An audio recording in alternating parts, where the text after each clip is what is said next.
আপনারা দেখতে পাচ্ছেন ব্যানারের মধ্যে আছে যে আমাদের পার্বত্য চট্টগ্রামের একজন স্কুল শিক্ষককে হত্যা করা হয়েছে। পাশাপাশি পার্বত্য চট্টগ্রামকে বিভিন্নভাবে অস্থিতিশীল করা হচ্ছে। পার্বত্য চট্টগ্রামের শান্তি প্রতিষ্ঠার জন্য এবং অস্থিতিশীলতা দূর করার জন্য আমরা আজকে 7 দফা দাবি পেশ করব। 7 দফা দাবি পেশ করার আগে আমি ছোট্ট একটা ভূমিকা দিব 1-2 মিনিটের মধ্যে। আজকে যে পার্বত্য চট্টগ্রামে যে সমস্যাটা হচ্ছে, এর মূল সমস্যা হচ্ছে একটা মাত্র শব্দ প্রতিষ্ঠা তারা করতে চায় এবং একটা মাত্র শব্দের স্বীকৃতি চায়। সেটা কি? সেটা হচ্ছে আদিবাসী শব্দ।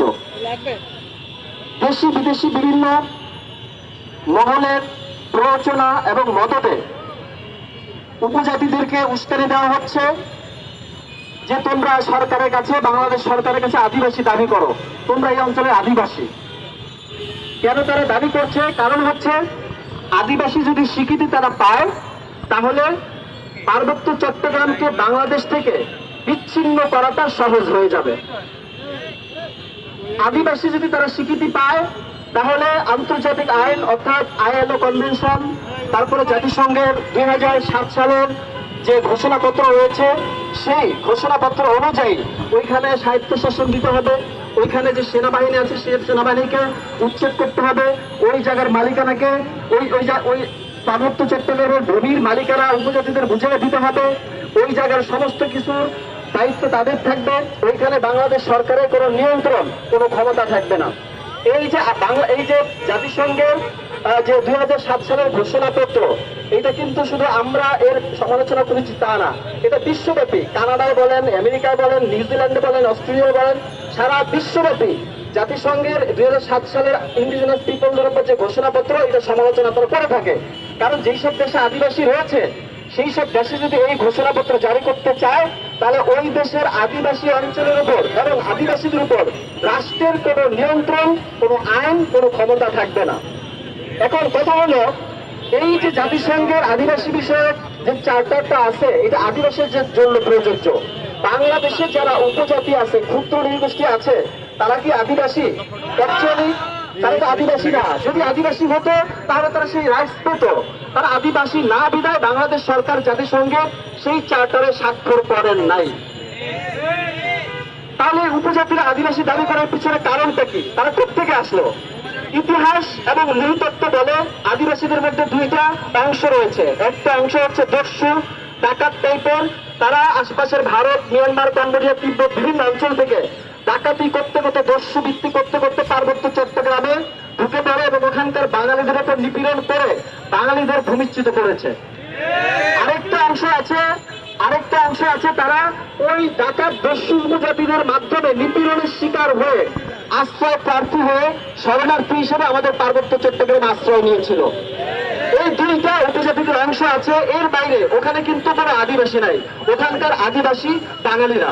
কাজেই এই যে আদিবাসী যে প্রচারণা চালানো হচ্ছে, এর পেছনের কারণ হচ্ছে জাতিসংঘের সনদ 2007 সালের যে জাতিসংঘের সনদ, সেইটা আদিবাসী স্বীকৃতি যদি পেয়ে যায় তারা, এখানে আমেরিকা কাজ করছে, ভারত কাজ করছে, আরো নানান রকম NGO মিশনারি কাজ করছে, তারা প্ররোচনা দিচ্ছে যে তোমরা আদিবাসী দাবি করো। কারণ আদিবাসী দাবি করলে জাতিসংঘের ঘোষণাপত্র অনুযায়ী ওই অঞ্চলটাকে বাংলাদেশ থেকে বিচ্ছিন্ন করা যাবে।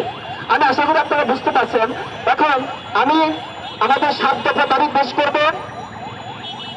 যে 7 দফা দাবির সাথে বাংলাদেশের সার্বভৌমত্ব, বাংলাদেশের অখণ্ডতা এবং পার্বত্য চট্টগ্রামের শান্তি শৃঙ্খলা জড়িত রয়েছে। আমাদের 1 নম্বর দাবি হচ্ছে বাংলাদেশের উপজাতিদের সম্বোধনের ক্ষেত্রে রাষ্ট্রের অখণ্ডতা বিরোধী পরিভাষা আদিবাসী ও যুগ্ম শব্দ ব্যবহার এবং বাংলাদেশের বাঙালিদের সম্বোধনে স্যাটেলার শব্দ ব্যবহারকে রাষ্ট্রদ্রোহিতা ঘোষণা করে প্রজ্ঞাপন জারি করতে হবে।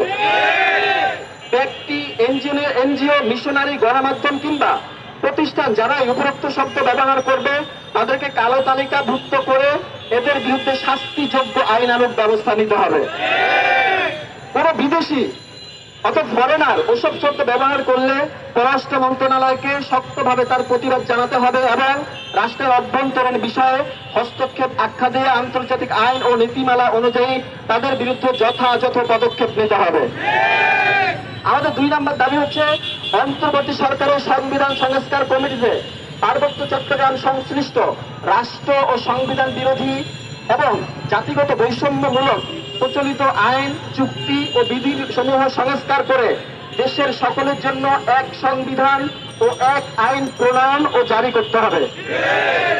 সংবিধান সংস্কারে অন্তর্বর্তী সরকারের সংবিধান সংস্কারে পার্বত্য চট্টগ্রাম সংশ্লিষ্ট আইন, চুক্তি ও বিধি সংস্কার, সংশোধন কিংবা নতুন আইন বা বিধিমালা প্রণয়নে সরকারকে অবশ্যই স্টুডেন্টস ফর সভারেন্টির সুপারিশ, পরামর্শ ও প্রতিনিধিত্ব রাখতে হবে। আমাদের 3 নম্বর দাবি হচ্ছে উপজাতি সন্ত্রাসী কর্তৃক পাহাড়ের বাঙালি মুসলমান নিধনের জাতিগত ধারাবাহিক কিলিং মিশনের শিকার পাহাড়ের স্কুল শিক্ষক সোহেল রানা হত্যার সাথে জড়িত ও পৃষ্ঠপোষকদের চিহ্নিত করে বিচার করতে হবে।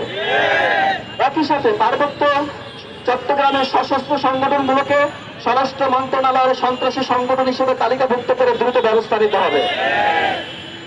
পাশাপাশি পাহাড়ের এসব সশস্ত্র সন্ত্রাসী সংগঠনগুলোকে অর্থায়ন, সন্ত্রাসবাদে সহায়তা, প্রশিক্ষণ ও এদের মদতদাতা রাষ্ট্রীয় ও অরাষ্ট্রীয় সংস্থা, কিছু কথিত বামপন্থী রাজনৈতিক দল, কথিত শিক্ষক, এনজিও, মিশনারি ও গণমাধ্যম সহ সংশ্লিষ্ট অন্যান্য প্রতিষ্ঠানগুলোকে খুঁজে বের করতে ও কার্যকর ব্যবস্থা গ্রহণ করতে রাষ্ট্রকে আলাদা কমিটি গঠন করতে হবে।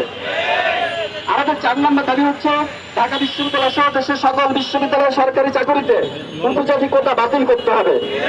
পাহাড়ের বাঙালিদের বাদ দিয়ে উপজাতিদের জন্য কোটা রাখা মারাত্মক রকমের বৈষম্য, এই বৈষম্য বিরোধী আন্দোলনের ফসল নতুন বাংলাদেশে উপজাতি কোটা সম্পূর্ণ বাতিল করতে হবে। আমাদের 5 নম্বর দাবি হচ্ছে ইন্দো প্যাসিফিক স্ট্র্যাটেজিতে প্রবেশ করিয়ে বাংলাদেশকে ভারত, আমেরিকা বনাম চীন দ্বন্দ্বের প্রক্সি স্টেট বা বলির পাঠা বানিয়ে পার্বত্য চট্টগ্রামকে আরো বেশি অস্থিতিশীলতা ও ঝুঁকির মুখে ফেলে দেওয়া যাবে না। আমাদের দাবি হচ্ছে ইন্দো প্যাসিফিক স্ট্র্যাটেজির ক্ষেত্রে বাংলাদেশকে অবশ্যই নিরপেক্ষ ও ভারসাম্যমূলক ভূমিকা পালন করতে হবে। আমাদের 6 নম্বর দাবি হচ্ছে পার্বত্য অঞ্চলে চলমান অস্থিতিশীলতা নিরসন, সন্ত্রাস দমন ও শান্তি প্রতিষ্ঠায় জরুরি ভিত্তিতে প্রয়োজনীয় সংখ্যক সেনা ক্যাম্প বাড়াতে হবে। আমাদের 7 নম্বর দাবি হচ্ছে 1997 সালের চুক্তি অনুযায়ী উপজাতি সন্ত্রাসী কর্তৃক সশস্ত্র কার্যক্রম বন্ধ না করায় সংবিধান বিরোধী বৈষম্যমূলক পার্বত্য চট্টগ্রাম চুক্তি এবং 1900 সালের পার্বত্য চট্টগ্রাম শাসন বিধি বাতিল করতে হবে। সম্মানিত গণমাধ্যমের ভাইয়েরা, এই ছিল আমাদের 7 দফা দাবি। আপনারা এই দাবি আমরা আপনাদের মাধ্যমে সরকারের কাছে পৌঁছে দিতে চাই এবং দ্রুত, অতি দ্রুত পাহাড়কে শান্ত করতে, পাহাড়ের শান্তি শৃঙ্খলা বজায় রাখতে এই 7 দফা দাবি আমরা সরকারের নিকট বাস্তবায়নের জন্য জোর দাবি জানাচ্ছি। আসসালামু আলাইকুম।